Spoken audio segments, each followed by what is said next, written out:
भारत माता की, छत्रपती शिवाजी महाराज की, धर्मवीर छत्रपती संभाजी महाराज की, बोल सियापति रामचंद्र की, पवन सुत हनुमान की, उमापति महादेव की, नमः पार्वती पते, हर हर महादेव।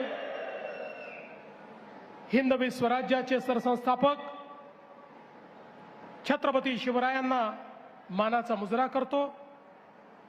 भारतीय राज्यघटनेचे शिल्पकार भारतरत्न डॉक्टर बाबासाहेब आंबेडकर यांना मानवंदना अर्पित करतो। आपल्या सोलापूरचं दैवत सिद्धरामेश्वरांच्या चरणी नतमस्तक होतो आणि आज आपल्या या नवनिर्वाचित सदस्यांच्या सत्कार कार्यक्रमामध्ये मंचावर उपस्थित असलेले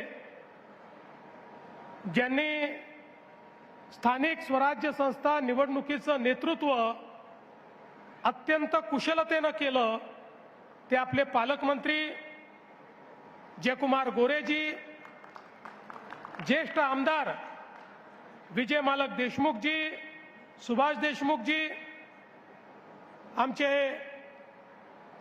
युवा आमदार सचिन दादा कल्याण शेट्टी, त्याचप्रमाणे दुसरे आमचे तरुण आणि तडफदार आमदार देवेंद्र कोठे,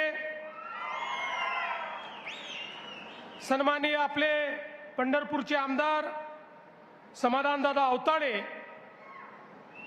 या ठिकाणी उपस्थित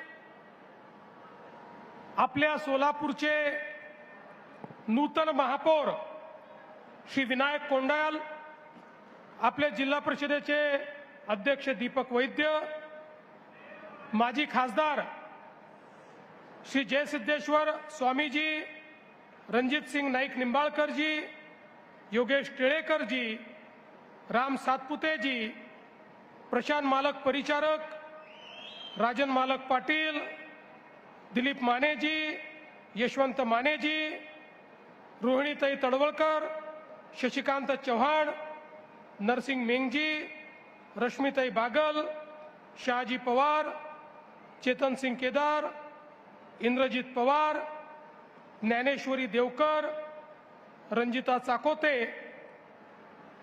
मंचावर उपस्थित भारतीय जनता पक्षाचे तमाम पदाधिकारी, महानगरपालिका, नगरपालिका, नगरपंचायती, जिल्हा परिषद, पंचायत समिती या सर्व स्थानिक स्वराज्य संस्थांचे पदाधिकारी, नगरसेवक, सदस्य आणि उपस्थित सर्व माझ्या भगिनी आणि बंधूंनो, सर्वप्रथम आज या ठिकाणी आपल्या समोर संबोधित करत असताना मी सोलापूरच्या जनतेचे या ठिकाणी हात जोडून नमन करेन की ज्या सोलापूर जिल्ह्यातल्या जनतेने भारतीय जनता पक्षावर ऐतिहासिक असा विश्वास या ठिकाणी दाखवला आहे। खरोखर सोलापूरकरांना मी सांगू इच्छितो, आम्ही तुमच्या कर्जामध्ये आहोत आणि हे कर्ज आम्ही विकासाच्या माध्यमातून फेडण्याचा प्रयत्न करणार आहोत। तुमच्या प्रेमाच्या कर्जात तर जन्मभर राहू, पण तुम्ही विकासाकरता आम्हाला जे कर्ज दिलाय या 5 वर्षामध्ये या ठिकाणी प्रामाणिक प्रयत्न करून सोलापूर शहर, सोलापूर जिल्हा इथल्या प्रत्येक व्यक्तीच्या आशा, आकांक्षा, अपेक्षा या पूर्ण करण्याचं काम हे निश्चितपणे या ठिकाणी आपण करणार आहोत। मगाशी पालकमंत्री साहेबांनी सांगितलं 2017ला आपण 49 निवडून आलो होतो, 2026 मध्ये 102 जागा लढवून 87 नगरसेवक आपले निवडून आले। सोलापूरच्या इतिहासामध्ये हा देखील एक रेकॉर्ड आहे। अशा प्रकारचा स्ट्राइक रेट हा कधीच कुठल्या पक्षाला मिळाला नाही।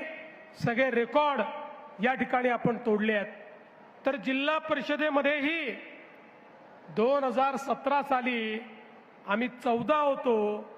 14 वरनं हनुमान उडी मारली आणि थेट 38 त्या ठिकाणी झालो आणि पूर्ण सत्ता आली। 11 पैकी 10 सभापती आपले झाले। आणि मला हे देखील सांगितलं पाहिजे, एकीकडे काँग्रेस आणि विरोधी पक्षांनी देशाच्या संसदेमध्ये महिलांचं आरक्षण रोखलं असलं तरी स्थानिक स्वराज्य संस्थांमध्ये भारतीय जनता पक्षाने 50 नाही 56% या ठिकाणी आमच्या बहिणींना, भगिनींना, महिलांना त्या ठिकाणी निवडून आणण्याचं काम केलेलं आहे। आणि म्हणून मला अतिशय आनंद आहे की एक प्रचंड मोठा विजय हा आपल्याला प्राप्त झाला। आणि अर्थातच या विजयाचे पहिले शिल्पकार ही शहराची आणि जिल्ह्याची जनता आहे। या विजयाचे दुसरे शिल्पकार भारतीय जनता पक्षाचा सामान्य कार्यकर्ता, एक एक कार्यकर्ता ज्यांनी बूथवर काम केलं तो कार्यकर्ता आहे। आणि अर्थातच या विजयाचे शिल्पकार या निवडणुकीचं जे नेतृत्व करत होते, मग आपले पालकमंत्री जयकुमार गोरेजी असतील की ज्यांनी अतिशय उत्तम अशा प्रकारे हा सगळा समन्वय या ठिकाणी घडवला, नेतृत्व केलं, आव्हानांचा सामना केला। आणि सोबत आपली आमदारांची जी टीम आहे, मग या ठिकाणी विजय मालक असतील, सुभाष बापू असतील, सचिन कल्याण शेट्टी असतील, समाधान अवताळे असतील, देवेंद्र कोठे असतील, किंवा आपले माजी आमदार आहेत रामभाऊ सातपुते, राजाभाऊ राऊत, नावं अनेक घेता येतील। आणि त्याचसोबत शहराचे आणि जिल्ह्याचे पदाधिकारी या सगळ्यांनी मिळून हा विजय खेचून आणलाय। लक्षात ठेवा, हा विजय विकासाचा विजय आहे। हा विजय विकासावर ज्यांचा विश्वास आहे त्यांचा हा विजय आहे। आणि मोदीजींच्या नेतृत्वात होणाऱ्या परिवर्तनाचा हा विजय आहे, हे आपण सगळ्यांनी लक्षात ठेवलं पाहिजे। आणि म्हणूनच पहिल्यांदा तर निवडून आलेल्या सगळ्या लोकप्रतिनिधींना सांगतो, अनेक वेळा आपण निवडून आल्यानंतर आपल्याला असं वाटतं मी माझ्यामुळेच निवडून आलो आहे किंवा निवडून आली आहे, असा समज आपला असतो। आणि मग त्यातनं आपला व्यवहार बदलत जातो। एक गोष्ट सगळ्यांनी लक्षात ठेवा, लोक जसं तुम्ही केलेला विकास पाहतात तसं लोक तुमचा व्यवहार काय आहे हा देखील पाहतात। एक वेळ विकास कमी झाला तर चालतो, पण जनतेसोबत तुमचा व्यवहार कसा आहे हे सर्वाधिक महत्त्वाचं असतं। जनतेला विश्वास वाटला पाहिजे की भलेही एखादं काम होणार नाही, पण भारतीय जनता पक्षाच्या लोकप्रतिनिधीकडे आम्ही गेलो, आम्हाला सन्मान मिळेल, आमचं म्हणणं ऐकून घेतलं जाईल आणि आमच्याकरता प्रामाणिक प्रयत्न केला जाईल, अशा प्रकारची भावना जनतेमध्ये तयार झाली पाहिजे।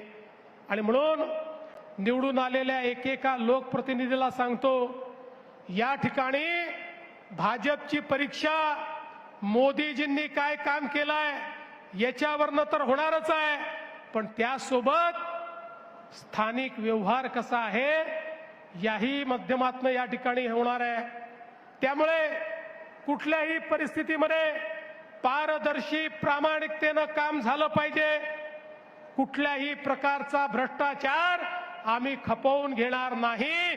या ठिकाणी एखाद्याला पदावरनं काढावं लागलं किंवा एखादं पद हातात नाही गेलं तरी हरकत नाही। लोकांनी पारदर्शी प्रामाणिकतेने काम करण्याकरता आपल्याला निवडून दिलेलं आहे। त्यामुळे लक्षात ठेवा, तुमच्या प्रत्येक गोष्टीत देवाभाऊ तुमच्या पाठीशी आहे, पण चुकलात तर चुकीला माफी नाही, हे देखील या ठिकाणी लक्षात ठेवलं पाहिजे.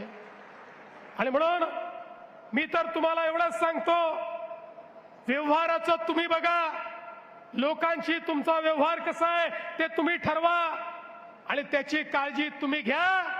विकासाची काळजी माझ्यावर सोडून द्या. तुम्हाला जे जे लागेल, तुम्ही जे जे मागाल, ती प्रत्येक गोष्ट या सोलापूरला या ठिकाणी देण्याचं काम हे मी निश्चितपणे करेन. आपल्याला कल्पना आहे, सोलापूरच्या अभियांत्रिकी महाविद्यालयाचा प्रश्न 1996 पासून भिजत गोंगळ होता. आमचा प्रयत्न आहे याच वर्षी ते महाविद्यालय सुरू झालं पाहिजे, अशा पद्धतीनं आपण ते काम या ठिकाणी करतो. IT पार्कची आपण घोषणा केली, लगेच लोक म्हणायला लागले नुसती घोषणा आहे, नुसती घोषणा आहे. पण घोषणा करून थांबलो नाही. फेब्रुवारीमध्ये जागा हस्तांतरणाचा आदेश देखील काढला आणि आता एक अत्यंत उत्तम अशा प्रकारचा IT पार्क हा सोलापूरमध्ये तयार करून आमच्या शिकल्या सवरल्या मुलांच्या हाताला काम या सोलापूरमध्ये देण्याचा प्रयत्न आमचा असणार आहे. मला इथे आलो त्यावेळी आमच्या गारमेंट असोसिएशनचे लोक भेटले. ते म्हणाले, साहेब आपल्या सरकारच्या पॉलिसीमुळे आम्हाला फार फायदा झाला. मोठ्या प्रमाणात देशभरामध्ये आम्ही आता रेडीमेड गारमेंट आपले पाठवून राहिलो, एक्सपोर्ट देखील करतो. विमान सुरू झाल्यामुळे त्याचाही आम्हाला फायदा आहे. त्यांनी मला सांगितलं की आता आम्ही सोलापूरच्या गारमेंटचा एक्सपो हा दुबईमध्ये करणार आहोत. मी त्यांना सांगितलं तुमच्या दुबईच्या एक्सपोला देखील महाराष्ट्र सरकार तुमचा पार्टनर बनेल आणि त्या ठिकाणी आपल्या सोलापूरच्या गारमेंट्सचं प्रदर्शन आपण लावू. पण त्याच वेळी त्यांनी एक मागणी अजून माझ्याकडे केली की सोलापूरमध्ये रेडीमेड गारमेंटचा पार्क तयार झाला पाहिजे. या सोलापूरची संस्कृतीच या ठिकाणी टेक्सटाईलची आहे. या सोलापूरला जे नाव संपूर्ण देशामध्ये मिळालं ते कापडामुळे मिळालं, टेक्सटाईलमुळे मिळालं, चादरीमुळे मिळालं, टॉवेलमुळे मिळालं, ड्रेसेसमुळे मिळालं. आणि म्हणून मी आज आपल्याला आश्वासित करतो, एक आधुनिक रेडीमेड गारमेंट पार्क देखील या सोलापूरमध्ये आम्ही तयार करू आणि त्यातनं इथल्या लोकांच्या हाताला काम मिळेल आणि आपल्या शहरामध्ये मोठ्या प्रमाणात या ठिकाणी समृद्धी येईल. आपण सोलापूर करता पिण्याच्या पाण्याची योजना मंजूर केली. आधी पाणी आणलं, आता ते प्रत्येक घरापर्यंत पोहोचवतो. माझी पदाधिकाऱ्यांना विनंती आहे आणि पालकमंत्री महोदय आपल्याला विनंती आहे, हे काम फार अडचणीचं असतं. नाराजी सहन करावी लागते, रस्ते खोदावे लागतात, अतिक्रमणं थोड्या बाद प्रमाणात काढावी लागतात, कारण पाईप सरळ टाकता येतो, कोणाच्या घराखालून पाईप जाऊ शकत नाही. त्यामुळे याच्यामध्ये आपल्याला खूप लक्ष घालावं लागेल. निधीची कमतरता नाही, पैसा पूर्ण मिळेल. पण माझी अपेक्षा आहे 5 वर्षांनी जेव्हा सोलापूरकरांकडे मत मागण्याकरता आपण येऊ त्यावेळी सोलापूरच्या प्रत्येक घरात दररोज मुबलक पाणी असलं पाहिजे. नळ उघडला तर प्रत्येकाला पाणी मिळालं पाहिजे. या दृष्टीनं आपल्याला हे काम करायचं आहे. उडाण पुलाच्या संदर्भात तुम्ही आत्ताच सांगितलंय, केंद्राच्या ज्या अडचणी आहेत तुम्ही माझ्याकडे पत्र द्या. मी 15 दिवसात केंद्र सरकारमध्ये बैठक लावतो आणि या तिन्ही डिपार्टमेंटच्या NOCs आपल्याला कशा मिळतील हा प्रयत्न देखील आपण करू. एवढंच नाही तर आता कामगारांच्या 13 चाळी आणि 22 सोसायट्या याच्यामध्ये फ्री होल्ड करण्याचा विषय समोर आलेला आहे. निश्चितपणे त्याचाही निर्णय आपण करणार आहोत. सोलापूरचं एअरपोर्ट सुरू झालं, एअरपोर्टवरनं विमान सेवा सुरू झाली. आता पुढच्या टप्प्यामध्ये नाईट लँडिंगचं काम देखील या एअरपोर्टवर करायचं आहे आणि मुंबईला योग्य वेळी विमान जाईल अशा पद्धतीची विमान सेवा ही सुरू करायची आहे. मी तुम्हाला एवढं निश्चितपणे सांगतो, ऑपरेटरशी आपण बोलू. ऑपरेटर जो स्लॉट नवी मुंबई एअरपोर्टवर मागेल तो मिळवून द्यायची जबाबदारी माझी आहे. मी तो स्लॉट मिळवून देईल आणि दिवसाची विमान सेवा जी आहे ही आपल्याला या ठिकाणी करायची आहे. आणि आता बसवेश्वर स्मारकाकरता जागा उपलब्ध झाली आहे. महात्मा बसवेश्वरांनी खऱ्या अर्थानं लोकशाही काय असते हे आपल्याला समजावून दिलं आणि एक समतायुक्त समाज तयार करून, एक सश्रद्ध समाज तयार करून समाजाचं उत्थान कसं करता येतं हे आपल्याला शिकवणारे महात्मा बसवेश्वर होते. त्यामुळे आता याकरता जो काही निधी लागेल तो तात्काळ उपलब्ध करून देण्यात येईल आणि अतिशय सुंदर अशा प्रकारचं या ठिकाणी भगवान बसवेश्वरांचं स्मारक हे आपण तयार करू. आपल्याला कल्पना आहे पंढरपूरला आपण कॉरिडॉरचं काम करतोय. याच वर्षी हे काम हातामध्ये घ्यायचं आहे.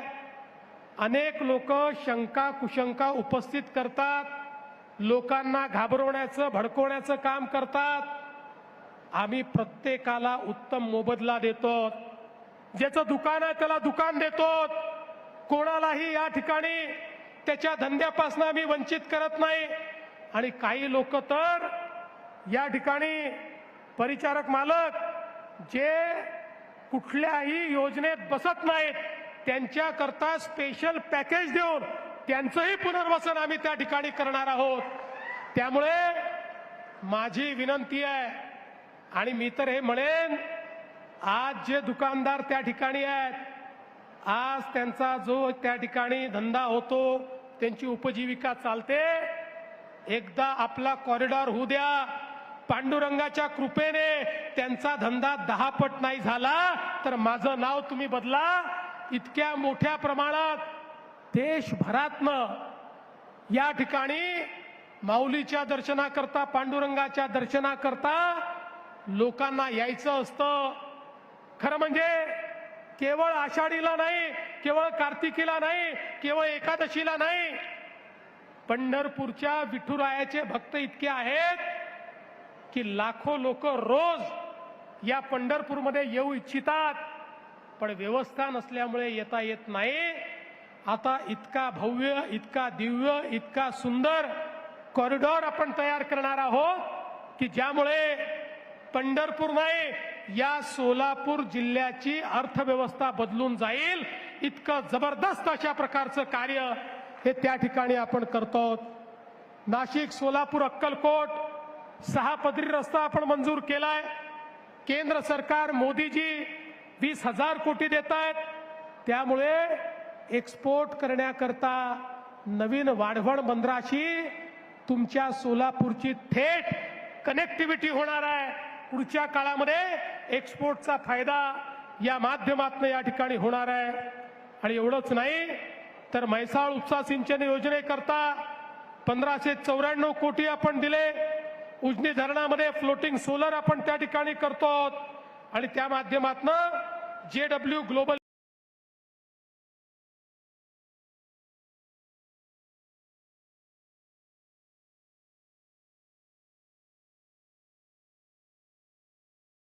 इंडियाची सुधारण्याकरता जायकाच्या माध्यमातून आपण त्याही ठिकाणी उत्कृष्ट अशा प्रकारच्या आरोग्य सेवा या कशा देता येतील याचा देखील प्रयत्न करणार आहोत.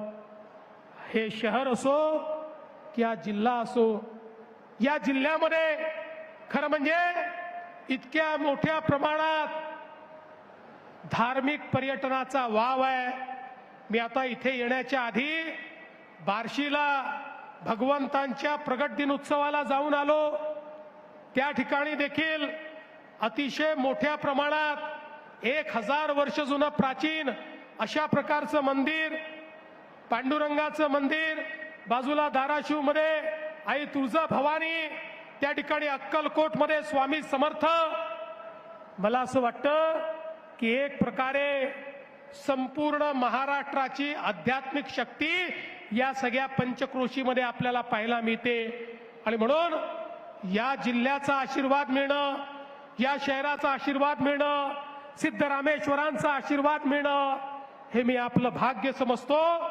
आणि पुन्हा एकदा आपल्या सगळ्यांना, सोलापूरकरांना या ठिकाणी आश्वस्त करतो की सोलापूरकरांनो, आपला विश्वास वाया जाणार नाही. आपल्या विश्वासाला आम्ही उतराई होण्याकरता दिवस रात्र मेहनत करू. आणि आमचे निवडून आलेले लोकप्रतिनिधी हे पारदर्शी प्रामाणिकतेतून आपली सेवा करतील हा विश्वास व्यक्त करतो. पुन्हा एकदा महापौर, उपमहापौर, स्टँडिंग कमिटी चेअरमन, सगळे नगरसेवक, झोनचे सभापती, जिल्हा परिषद अध्यक्ष, उपाध्यक्ष, सर्व सभापती, आमचे नगरपालिका नगरपंचायतीचे अध्यक्ष, उपाध्यक्ष, नगरसेवक या सगळ्यांचं मनापासून अभिनंदन करतो. या रणरणत्या उन्हामध्ये आपण सगळे लोक या ठिकाणी एकत्रित झालात. भारतीय जनता पक्षाला तुफानही थांबवू शकत नाही आणि ऊनही थांबवू शकत नाही हे आपण सगळ्यांनी या ठिकाणी दाखवून दिलं. त्याबद्दल आपल्या सर्वांचे आभार मानतो आणि माझं बोलणं संपवतो. धन्यवाद. जय हिंद, जय महाराष्ट्र. सोलापूरच्या विकासासाठी एक भक्कम विजन घेऊन आपलं मार्गदर्शन व्यक्त करणारे